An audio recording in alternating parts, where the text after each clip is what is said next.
Hello, Middle America, and welcome to The Buzz. My name is Tom Beamer. I'm in Norfolk, Nebraska.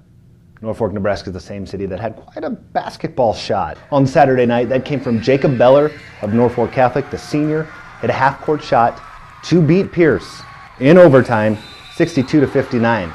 Beller's shot capped a rally from an 11-point deficit in the third quarter. It also ended a 4-game losing streak for Norfolk Catholic. And quite frankly, it's one of those once-in-a-lifetime shots for anybody. Actually, not even once in a lifetime. It's like .27 in a lifetime, because I don't think everybody makes a game-winning shot from half court in their lifetime. I didn't do the math beforehand, but it's very rare. It was an incredible shot. It was quite an atmosphere. People actually, after the game, stood in disbelief as to say, did that just happen?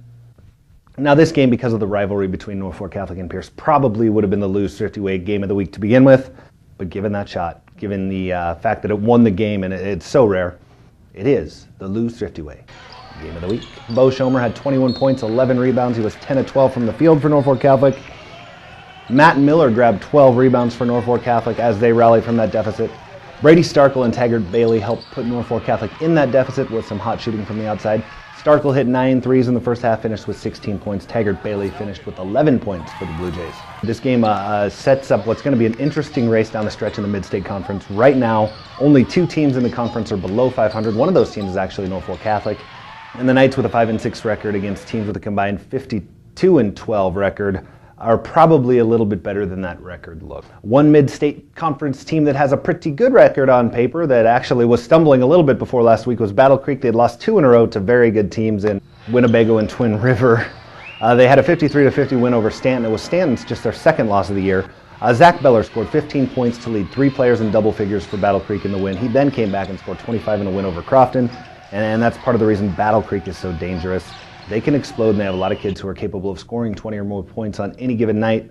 They're going to be tough to stop. They enter the heat of the conference race as the mid-state favorite. But like I said, anybody in that conference right now is capable of winning a conference championship. Stanton, on the other hand, is going to join Norfolk Catholic, Boone Central, Newman Grove, Pierce, and a sub-district on the other side of that is Winnebago. So while they're 10-2, they're going to have to work real hard to make their season last beyond the courts of Northeast Nebraska and play basketball in Lincoln, because there are a lot of good teams in that sub-district. There are going to be some interesting games this part of the state this week. Ainsworth travels to Boyd County. Both teams are undefeated. They play Tuesday night. Norfolk Catholic, see how good they are against Columbus Scotus, previously ranked number 1 in Class C1. Friday, a couple more good games. Pierce at Cedar Catholic, Humphrey St. Francis at Clarkson Lee, Boone Central, Newman Grove at Stanton. We'll talk about some of those games next week on The Buzz. We'll probably talk about a couple other things that come up. Many of those things could include my face. What.com. No! Tom Beamer for The Buzz.